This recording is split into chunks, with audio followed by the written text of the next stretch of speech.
5 மீனவர்களின் தூக்கு தண்டனை தொடர்பாக திங்களன்று மேல்முறையீடு செய்ய உள்ள நிலையில் ராமேஸ்வர போராட்டத்தால் பல கோடி ரூபாய் இழப்பு ஏற்பட்டுள்ளது.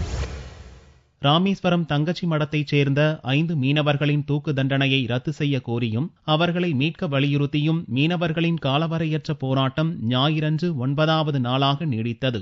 2000த்திற்கும் மேற்பட்ட விசைப்படகுகள் நிறுத்தி வைக்கப்பட்டுள்ளன. 40,000த்திற்கும் மேற்பட்ட மீனவ குடும்பங்கள் வேலை இழந்து வறுமையில் தவித்தாலும் போராட்டம் நீடித்து வருகிறது. இதனால் பல கோடி ரூபாய் வருவாய் இழப்பு ஏற்பட்டுள்ளது. 5 மீனவர்களின் தூக்கு தண்டனை தொடர்பாக வரும் 14ஆம் தேதி வரை மேல்முறையீடு செய்ய இலங்கை உயர்நீதிமன்றம் அனுமதி அளித்துள்ளது. அதுவரை மீனவர்களின் காலவரையற்ற வேலை நிறுத்தம் தொடரும் என்று எதிர்பார்க்கப்படுகிறது. இந்நிலையில் இலங்கையில் உள்ள இந்திய தூதரக அதிகாரிகளால் மீனவர்களின் தூக்கு தண்டனை தொடர்பான மேல்முறையீட்டு மனு இலங்கை உச்சநீதிமன்றத்தில் திங்களன்று தாக்கல் செய்யப்படுகிறது.